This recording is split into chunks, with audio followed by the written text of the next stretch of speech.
Hello everybody, welcome to videos, MJG for this game. Today with a top 10 video.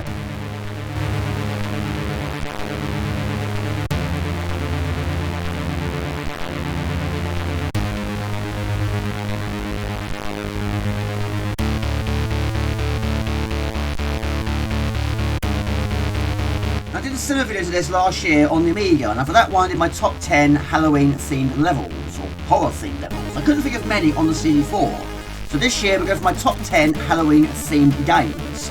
And it's my own personal top list, and yes, they are going to be in this order. So yes, the game's lower in the list I haven't had much experience with. The game's higher up in the list I've got a lot of great memories of. But some of them I found out only in the recent few years. So yes, we started number 10 on the list. So my top 10 Halloween themed games on the CD4. Let's go. Number 10. Okay, we start off at number 10 on the list, which goes to Mastertronic's Chiller, courtesy of Buccaneer Brothers Incorporated. This one I got about 5-6 years ago, was donated to the channel by Rusty James.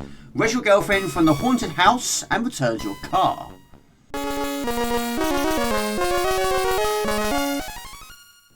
Okay, so the game is Chiller, a platform action game published by Mastertronic for the C64, released in 1984.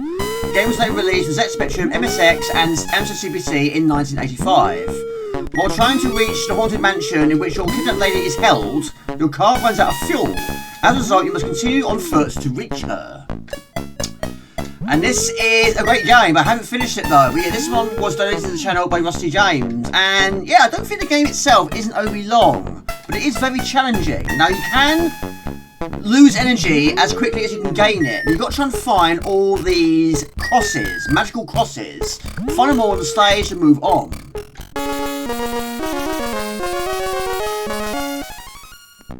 Okay, level 2 is the cinema. I had to restart because my energy was horrendous. But yes, you do replenish your energy by eating mushrooms, which are randomly scattered around, but not in the cinema. But anyway, I hope you're enjoying the show. That is the previous level they're watching. But yes, it also, if you find toadstools, now toadstools are even more randomly placed. But yes, those can actually drain your energy. So you can also lose energy by jumping. And of course, there's enemies all over the place. Not so much here though, but the ceiling is crashing down.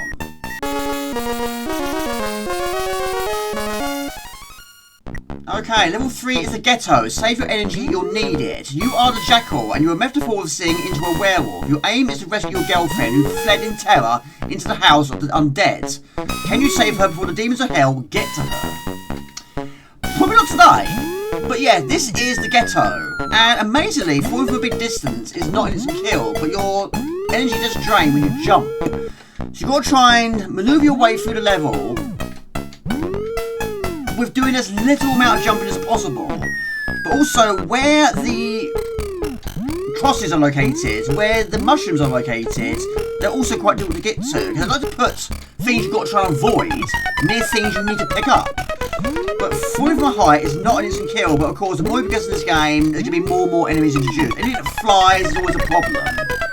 Now we're going to try and get over to the other side. Now some of these window ledges does drain your energy. Now if your energy is low, your character no longer runs. He walks, and he walks really slowly. So it's quite a tactical game actually. Sometimes will fall beneath you. We're going to go up here. Try and get as much energy towards the end of the levels.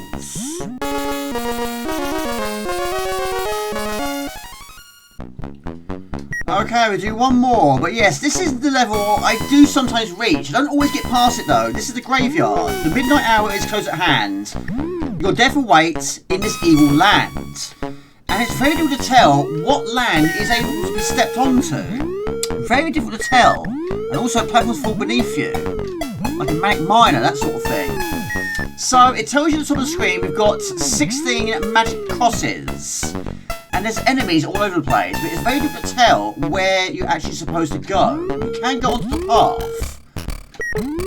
Enemies running around the screen, some are crawling on their hands and knees. Skeletons are running slow. Game over. Good game though. That's a very good game. Number 10, that is Chiller.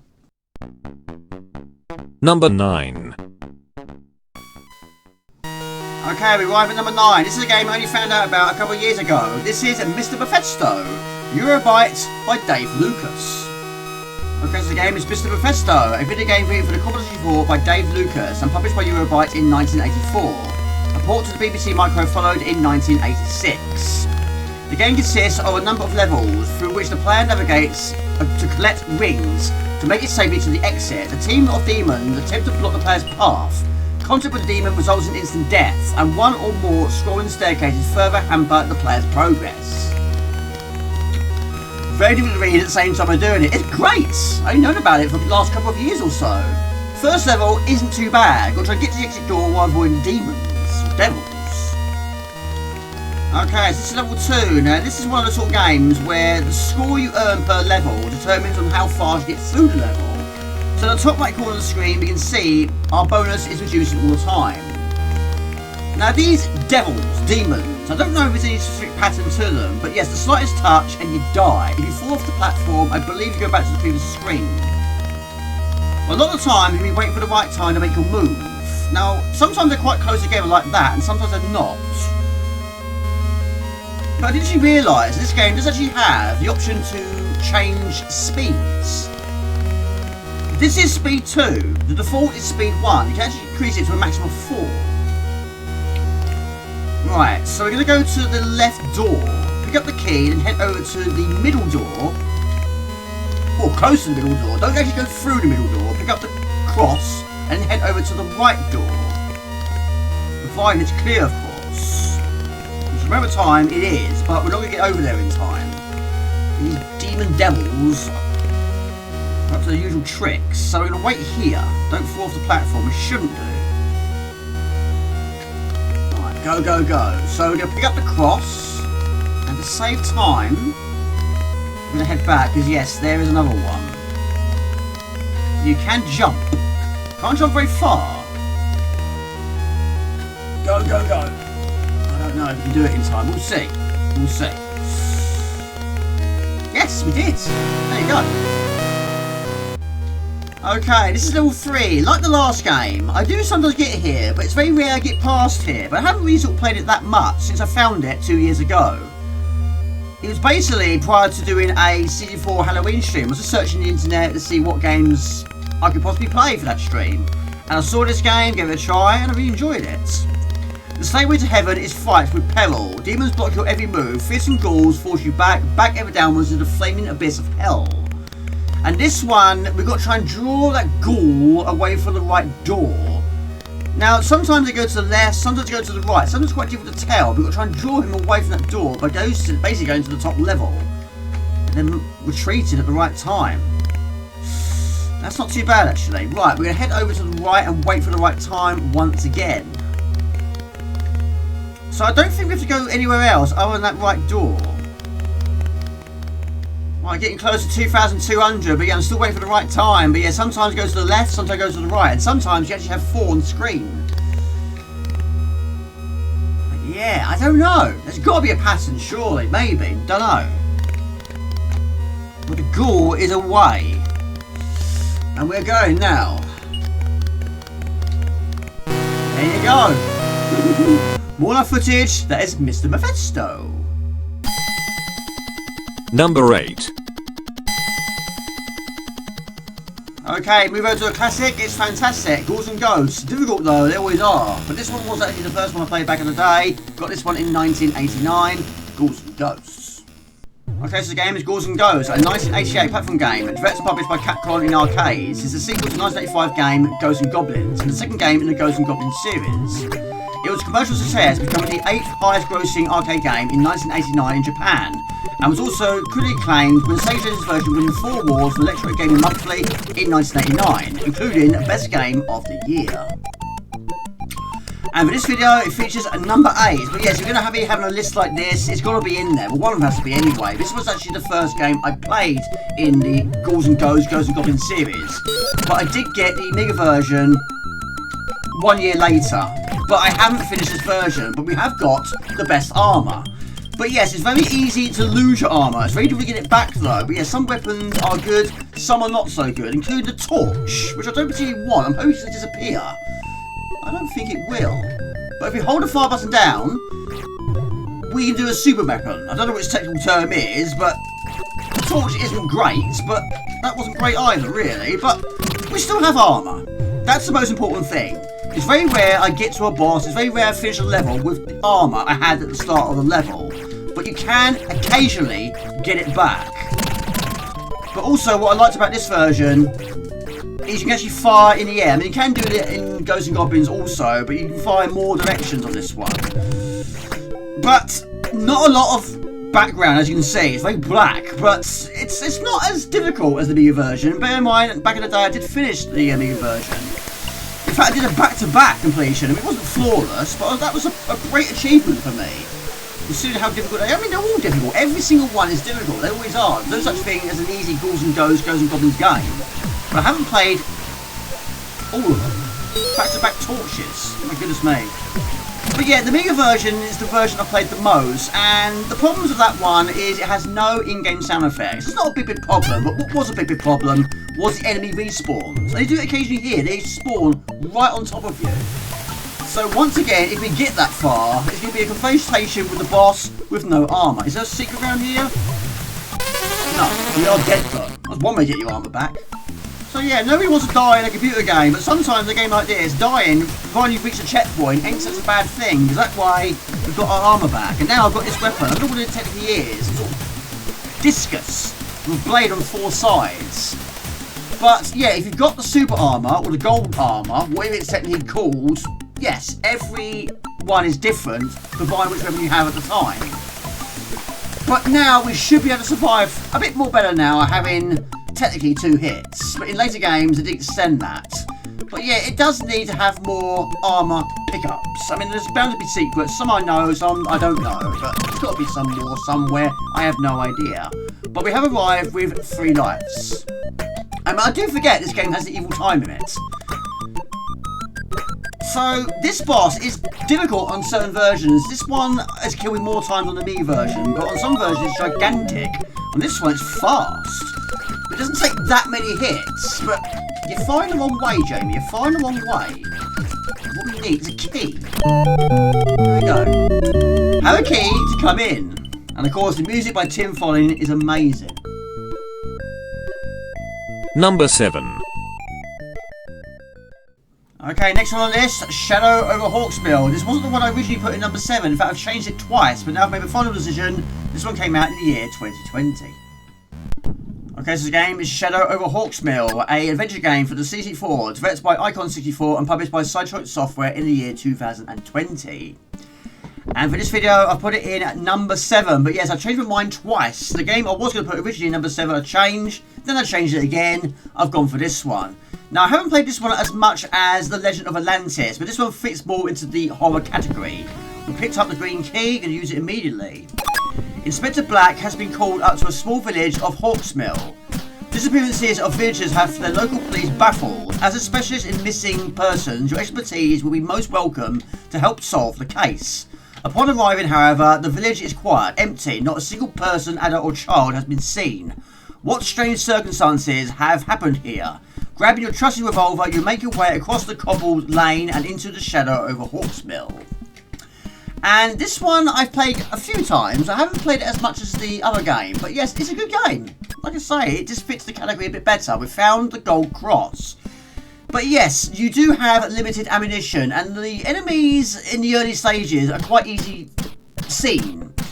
But later on, they're very difficult to see because they're in the shadows, judging by its title. But yes, you can also upgrade your gun. I haven't seen all of them so far, but I have got the shotgun, which of course doesn't need quite as many shots.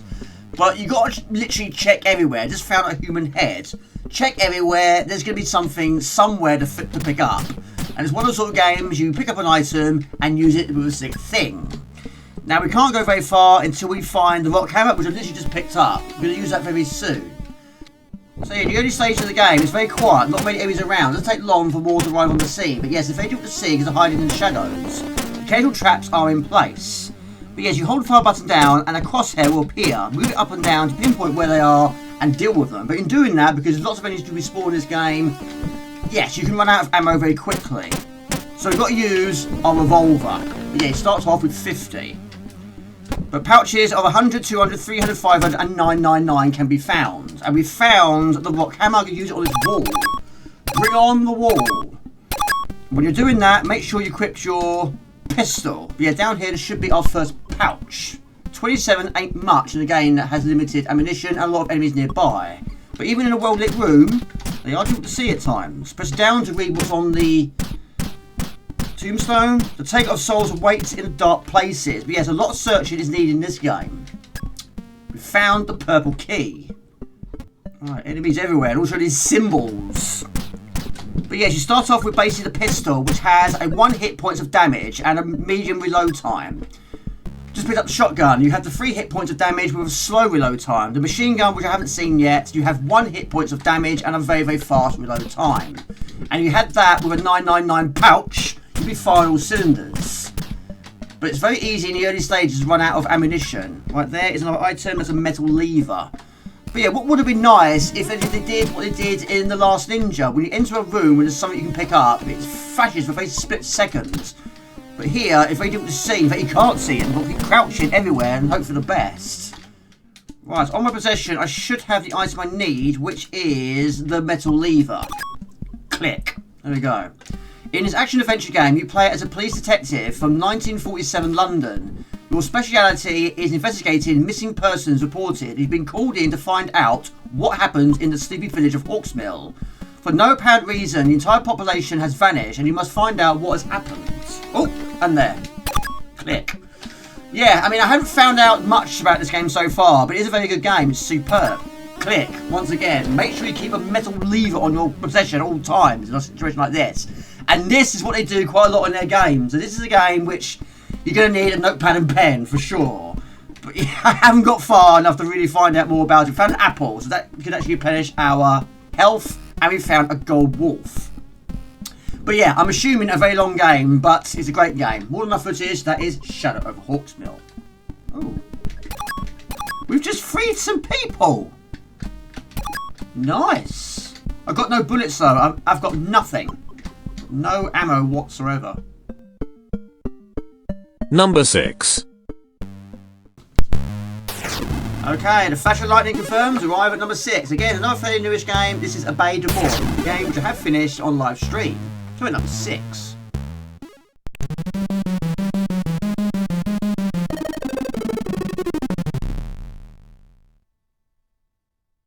Okay, so the game is Obey the Moors. In the 13th century, the Cathars Celts, who preached about the prophecy of Christ and defended life without material aspirations, were treated as heretics by the Catholic Church and expelled out of the Languedoc region in France. One of them was called Jean Raymond, found an old church in which to hide from the Crusaders, not knowing that beneath its ruins lie a buried ancient evil. Very, very difficult to read at the same time I do it. This is the Tower of the Bell, and it's a great game. We arrive at number 6, and this game, you've got to try and find the 12 crosses against the evil, which are scattered around the levels. Now, you do actually have checkpoints, provided you find the icon to do so, but you cannot fight back. This is one of those ones where you literally run and jump. I'm not a huge fan of fire for jump, but this one, that's how you got to do it, like the Addams Family. But yeah, try and pick up as many hearts as you possibly can, ring the bell, and find those secrets. And this is the Prayer of Hope. So yes, ringing that bell allows you to enter the catacombs, but this game is also ported over to the Amiga as well as the Sam Coop. A certain Mr. Spud might know this, a certain Mr. Spud might have done that, but yes, published by Black Jet. Although, I don't recall ever playing on a Sam Coop. But there are enemies all over the place, including gargoyles, flying skulls, rats, spiders, crusaders, fire, flying curse, the human curse, and the skeleton fly. Also have the flesh-eating plant, piranhas, skeleton archers, and the baby dragons and the demons. Large enemies including the dragon we see on screen which can't kill, Death and Satan. Satan is the final one. Occasional switches are there, but yes, find those hearts and find those crosses. This is the gloomy tunnels. But yeah, falling from a large height is not an instant kill, but drips are always a problem in a game like this. And not short on those. Arrive back at the altar. In this door, which you couldn't access before, is the Hangman Tree, but you've got to hit certain switches. Another one there as well. So far, 8 of the 12 crosses we've found, and we've got 8 lives. Faith is your only weapon. Recover 12 crosses lost in the abandoned bay, and discover its dark secret while avoiding many dangers. And still to this day, I haven't actually played the original game, which came out in 2010. Let's check that out at some point. Right, where do we end the footage? We'll go and find one more. Yeah, it's so good. It really is well done. And also, this icon here is quite important as well. It switches between the icons. Because you can crouch, that's all you can do. Crouch, run, and jump. More on footage, that is obeyed and walked. Number 5. There we go, arrive at number 5 on the list. And like I said earlier in this video, it's basically memories. This game got played to absolute death, bought it from Toys R Us. Copyright 1986, Macmillan Limited. Okay, so the game is Trapdoor, a video game published for the ZX Spectrum in 1986 by Piranha Software and ported to MJG and the Commodore 64 by 5 Wave Software. It was written by Don Presley and based on the children's British television show of the same name.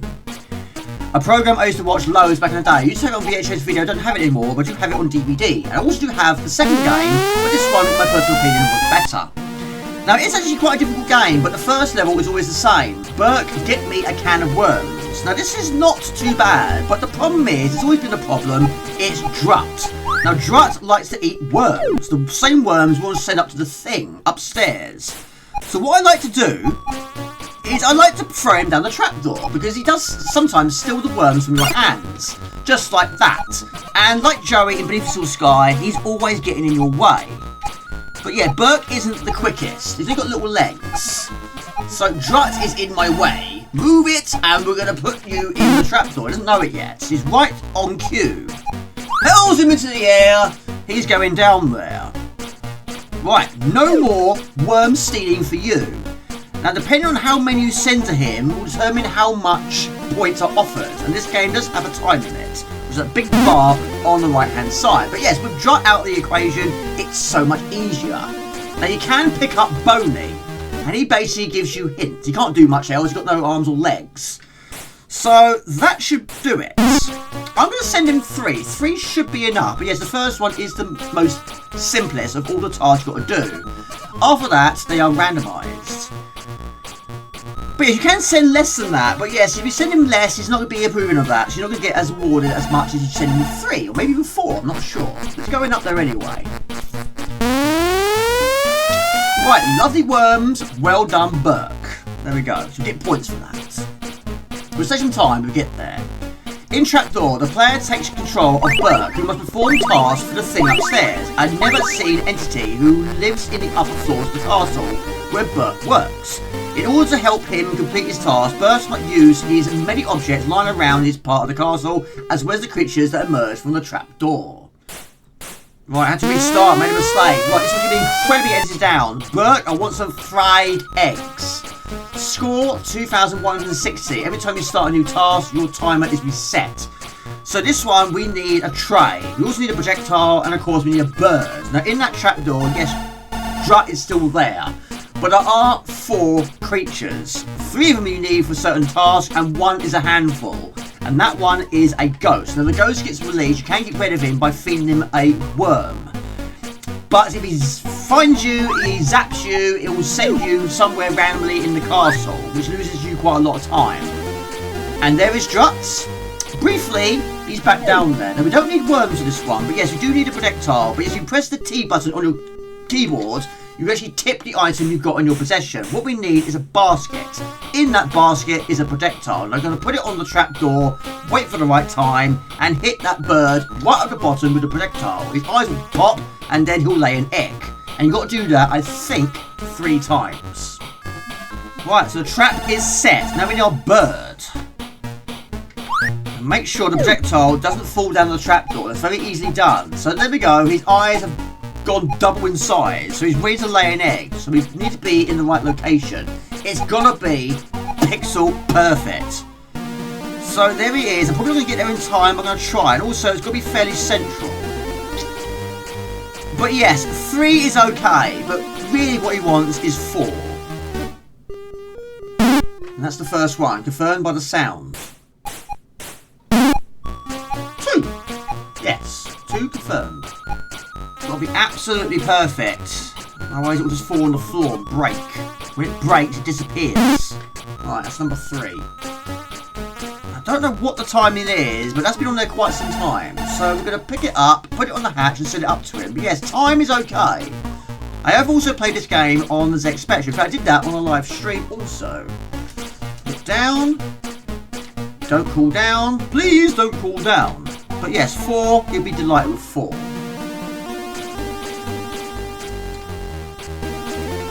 Steam is there. It's there. Exactly. Well done, Burke. More footage, that is Trapdoor. Number 4. Okay, we arrive at number 4. It's not technically a horror themed game, but it's got some aspects to it which I think would make a Halloween themed game. It's a good game nevertheless. Copyright 1987, Superior Software presents Bone Cruncher. Okay, so the game is Bone Cruncher, a puzzle video game from Acorn Electron, BBC Micro and Commodore 64, first published by Superior Software in 1987. It uses the rocks and diamonds mechanics of Boulder Dash, and a bigger version was also released in 1988. And for this video, it features at number 4. It's fantastic. I haven't finished it though, but like the one that featured in number 5, this one also got played to absolute death. I bought this on the same day I bought Stormlord, bought it from Kent Micro, and Stormlord was briefly in this list.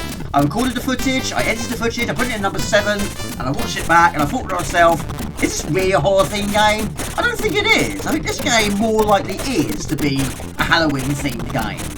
But this can be played all year round, of course, but yeah, it's really good. So what you'll try and do is basically you'll try and find a certain quantity of skeletons, cook them in the cauldron, and deliver them to the monsters, which are currently outside the castle. To tell you down the bottom of the screen how we've got and how we need, we cook them and we're going to deliver them. Just like that. There you go. Okay, complete. So every time you finish an order, a timer is introduced right over there. As you can see, it's pointing down, but when it reaches 0, it will change direction. It should go up. In fact, it will go towards every last sea monster you saw, which is up. So you can push those, they're called glutes. You can push them, you can be healed by them, you can be trapped by them, and you also can lure enemies into them. In fact, you can actually kill enemies with them. So quite handy, there can be a lot of them on screen. Required 4? We've got 4. There you go.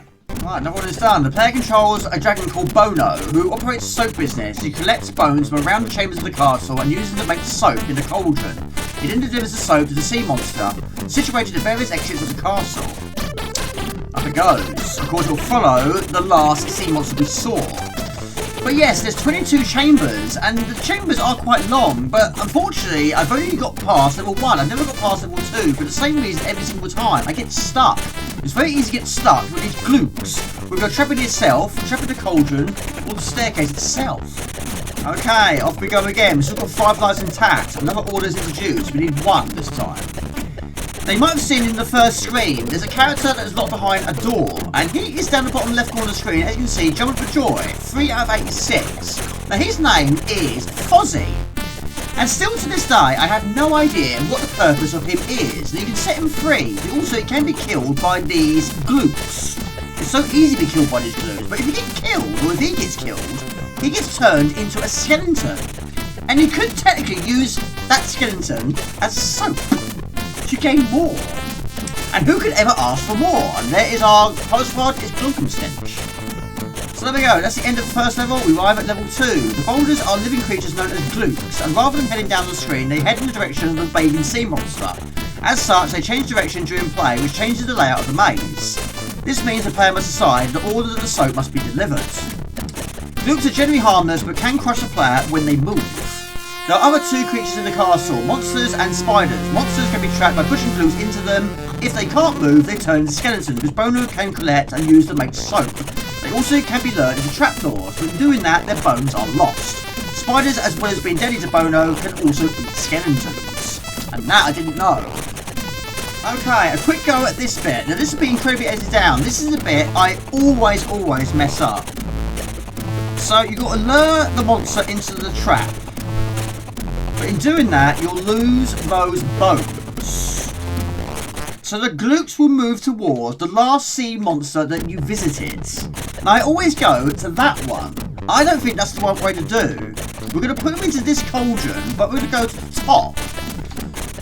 So now we've got 0. We require 3. 1 is carried over. He'll go to the left. This one will go to the left.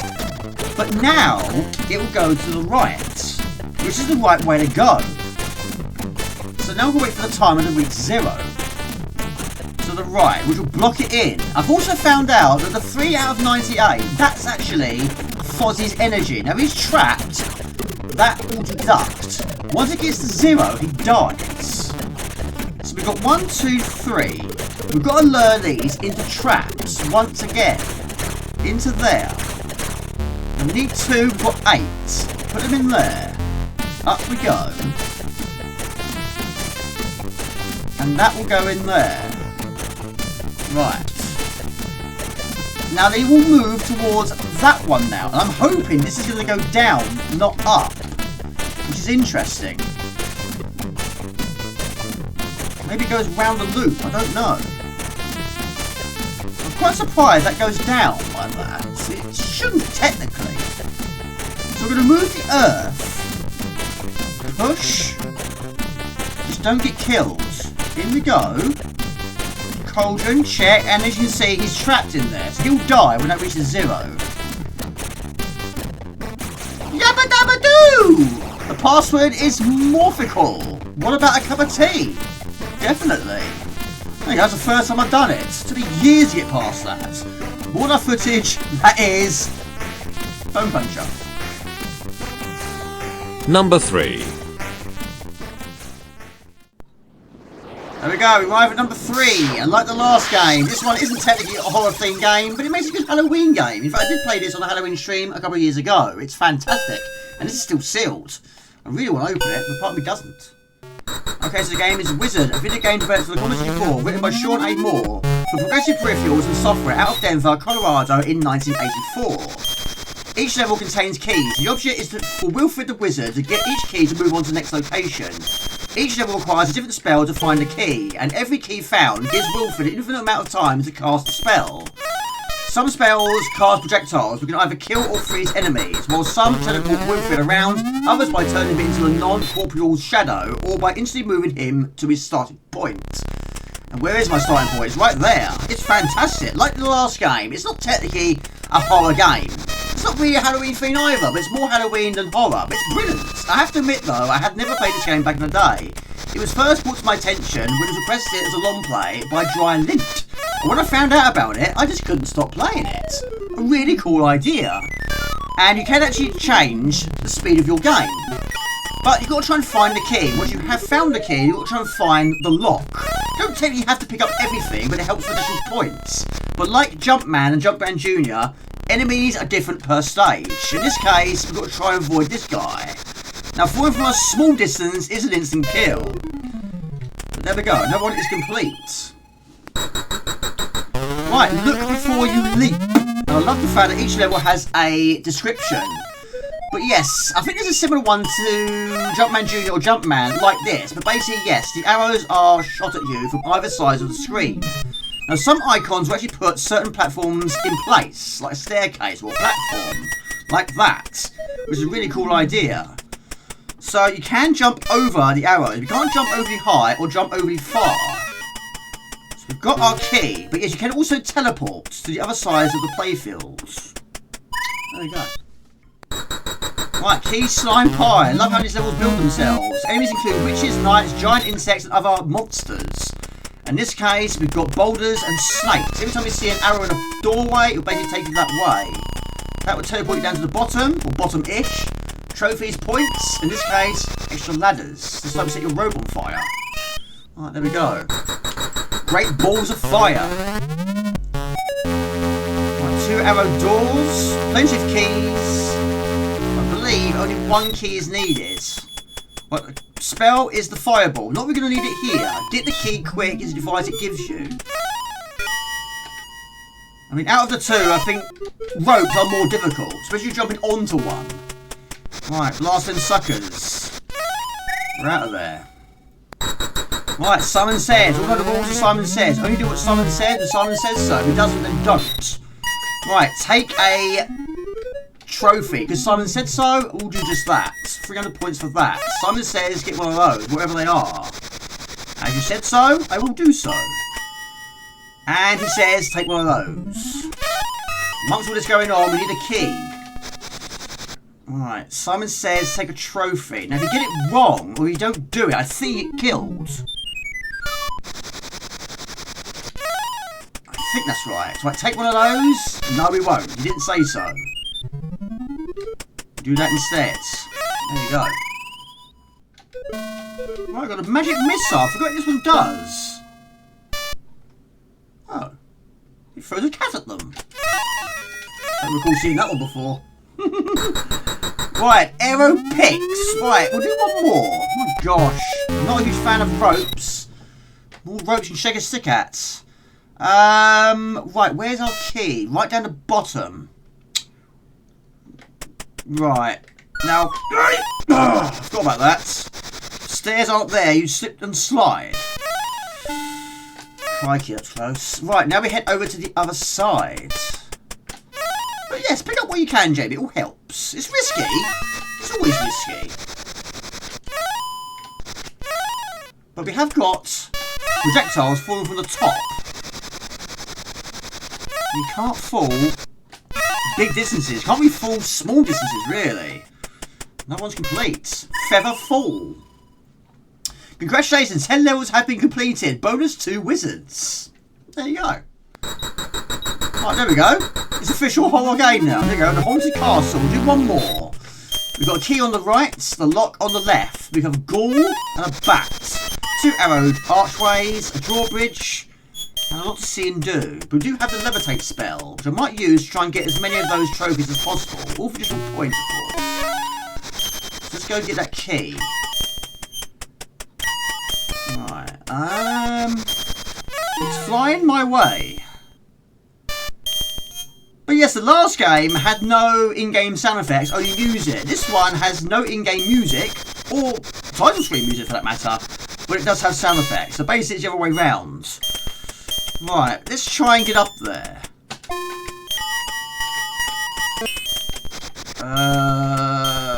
Right, that'll do. Let's head to the exits.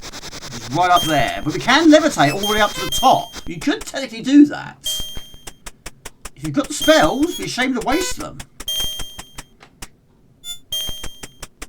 And fire. Up we go. Not quite what I had in mind. There you go. Why not? Excellent. More footage. Wizard.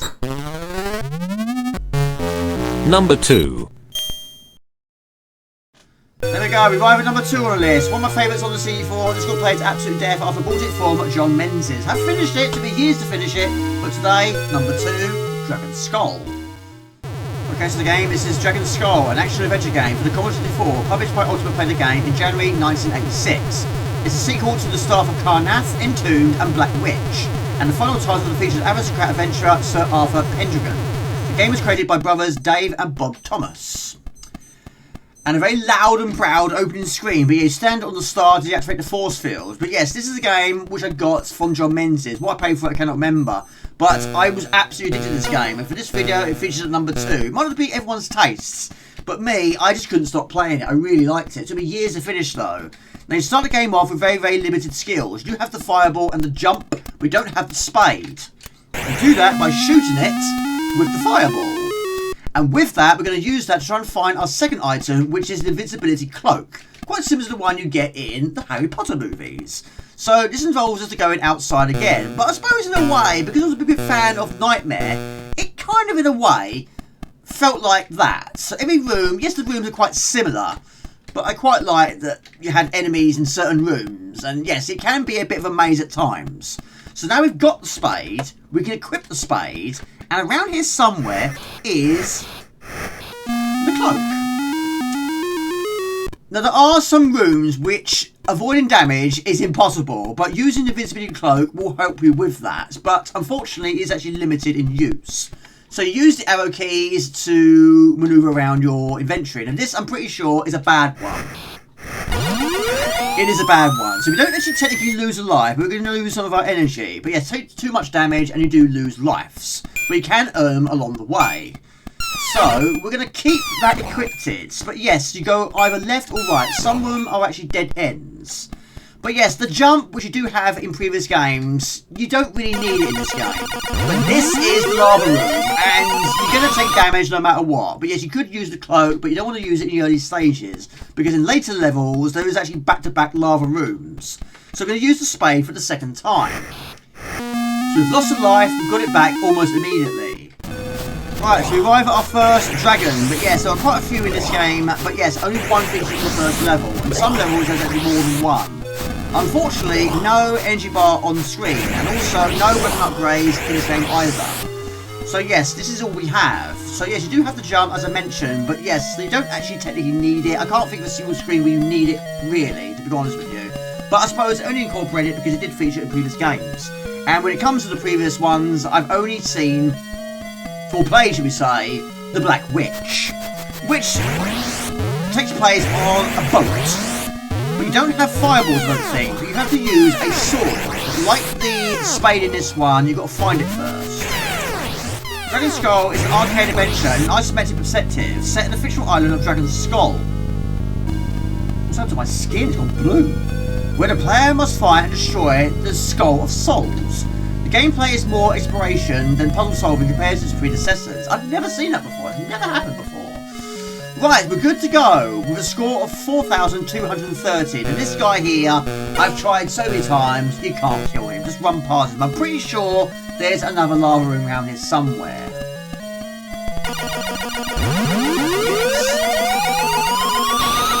You could use the cloak. Maybe I should have used the cloak, but I didn't. I'm going to save it for later time, even though I'm probably not going to get that far anyway. So, we're going to go right on this one.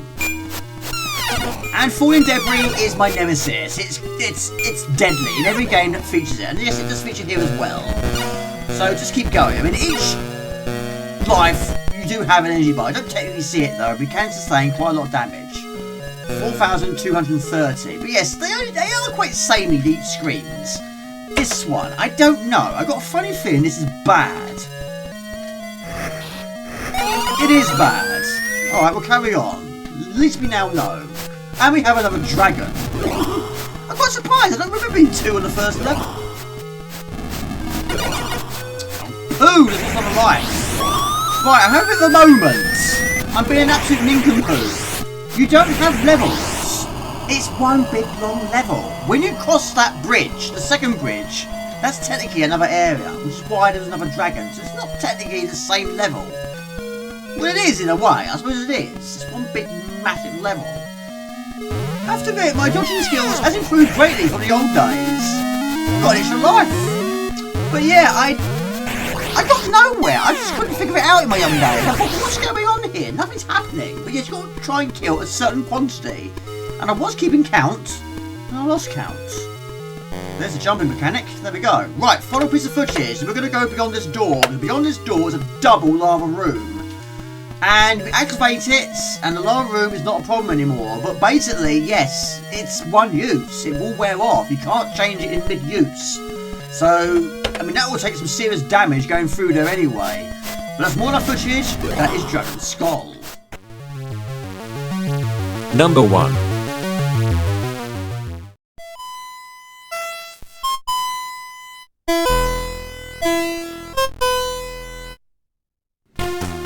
And there we go, we arrive at number 1. Might surprise quite a lot of you due to the extreme difficulty, but yes, not only was this one difficult, but also the first game was difficult, which I have never finished any of them. But for this video, coming at number 1, Cauldron 2.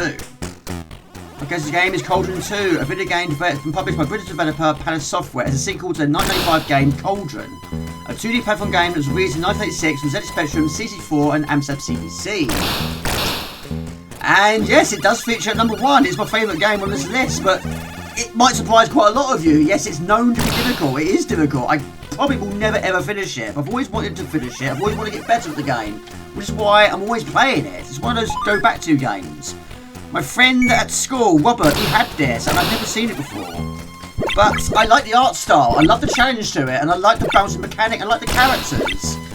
But brutal, yes, very much so. But it's got so many problems. Of course, you cannot fire at the start. You've got to try and find the magic. But when firing the magic, it drains your energy. Hitting enemies, yes, they respawn. And certain enemies will kill you with just one touch, whether you've got full energy or not. But yes, the bouncing mechanic is difficult. It's proving difficult here. But we found our first lever. Now that spider isn't an instant kill. I don't think you actually even kill it yourself.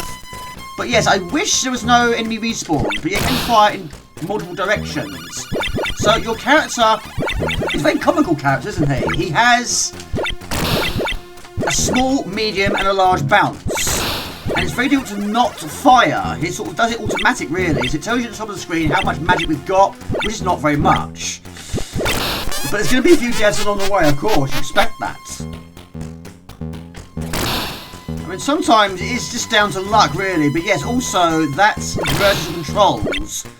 I mean, they thought maybe the game's not hard enough. Well, version controls as well. But yes, at the moment of time, not many enemies are nearby. But yes, the magic is a problem.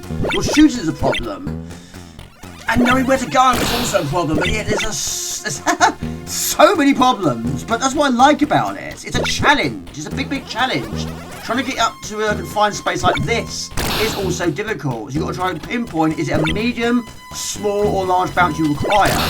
Which is not easy when enemies keep respawning. They're known to respawn. So we go up there. We need a medium bounce. Not a big bounce.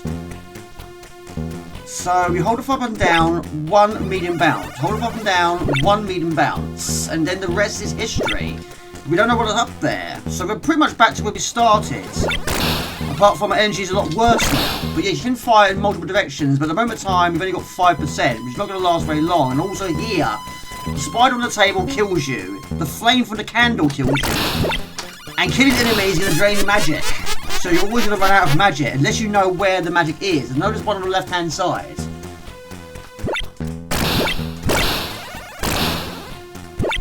Well, I don't know if it's luck or skill, but I'm running out of magic, as you can see. But we found another item. But I've just run out of energy. Okay, one more go. So basically, each time you restart, it puts you in about 5, maybe 6 different starting screens. So it basically puts you somewhere randomly in the castle. But it put us here, we've got 1 of 6 items. We've got the goblet. Now one day, it happened a long time ago, I had a really good go. It was just a random go, and I managed to get 3 items. I was delighted with that. So you rarely get 2. So you rarely get 1. To get 3, I was really chuffed with that. Right, we gotta get up there. We need a medium bounce and 3 good bounces. 1, 2, and 3. Now down there, I believe is where the witch is. There's also a skeleton, a cauldron, and lava. I was always trying to go down there. You do need a lot of luck in the bounce. And a few times I managed it. But once down there, I had no idea what to do. I was just dying all the time. But yes, I believe you go down there. I think you go down there when you've got all the items. But yes, you've got the goblet, the axe, the shield, the crown, the scissors, and the book of spells. Now, amazingly, in the manual, bear in mind back in the day I hardly ever read the manuals. I decided to have a brief gander, shall we say. And it doesn't give you any hints, tips, or options. Nothing. There's absolutely nothing in there whatsoever. Not just this one, but the first game as well. No hints. Nothing. Go figure it out for yourself. But it does say, where once the tiny cottage stood, a mighty palace dwarfed the wood. And there within the highest tower, the witch queen wields her mighty power. A lord of evil crossed the land with ghosts and gargoyles close at hand. Her enemies destroyed this night, yet one remains to set things right. A pumpkin warrior brave and good, the last survivor from the woods. So go now swiftly, climb the stair, and cut the lock of witch's hair. Seek out there in the cauldron black, and brew the spell to change her back. That's all it has in the instruction manual. I think that's quite rare to have such a difficult game, to have very limited... Well, I was going to say, limited help, no help whatsoever. Because you can press the poem. It's going to take some doing to get past this, though. I'm going to try, if I can remember where it is, get the axe. You've got to try and bounce, I mean, it's just bounce all over the place. You've got to bounce off the wall. Bring on the wall. So we need a big, big bounce, hold it up and down. We might use some magic in doing so, but we're out of there. Okay, 29%. Go for it. Just risk it for a biscuit once again. 8%. And there it is. Damage. There we go. 3. But I haven't played it for about an hour. But there we go. 3 is the score. But 1% magic. 2 lives. It was inevitable, really, wasn't it? Right, so we've got an evil spider. So we need, I think, medium bounces only. I think. Ugh. Yeah, instant kill, we make contact with him. So down here, Killed by a candlestick. But there we go. It's probably never going to get finished, but am I making good progress? I don't know. Sometimes I make well, sometimes not so well. More no footage, that is Colton 2. Okay, buddy, there's more no footage. Hope you enjoyed the video. That is my top 10 Halloween themed games on the C64. But I couldn't think of many Halloween themed levels. A few, but not enough to make a top 10. A huge shout out to the patrons. Thank you for watching the video to this point, and hope you catch the next one. This is JB Waters Games. Take it easy. Ciao, bye. See ya. Good game, but never finished it though. Rescue your girlfriend from the haunted mouse. House, and return to the car. To your car. Okay, so the game is Ghouls and Ghosts, a 1988 platform game developed and published by Capcom for arcades. It's a sequel to the 1985 game Ghouls and Ghosts. No, Ghosts and Goblins. This, Jamie, the game you're playing.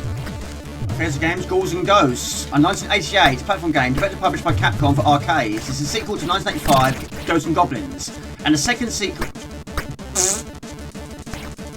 Second game, not the second sequel. I suppose it is right in a way.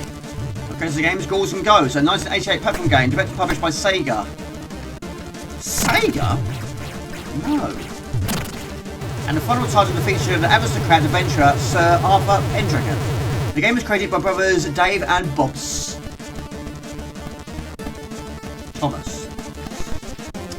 So we stand on the star and that deactivates the force field. So now we actually go into the Dragon Skull. Whilst trying to reach the haunted mansion in which you'll get a... could be outtakes here. Yeah, this is definitely Halloween themed, isn't it? One shot. Never is it? Right, there we go. We now arrive. It's not in shot. Oh! It was. And expelled out of Languedoc in France. One of them is known as Jean Raymond. Found... There's going to be some outtakes here for sure. Clerics who preached above the poverty of Christ and defended without... Okay, so the game is Abbé de Morse, were treated as heretics by the Catholic Church and expelled out of the Languedoc?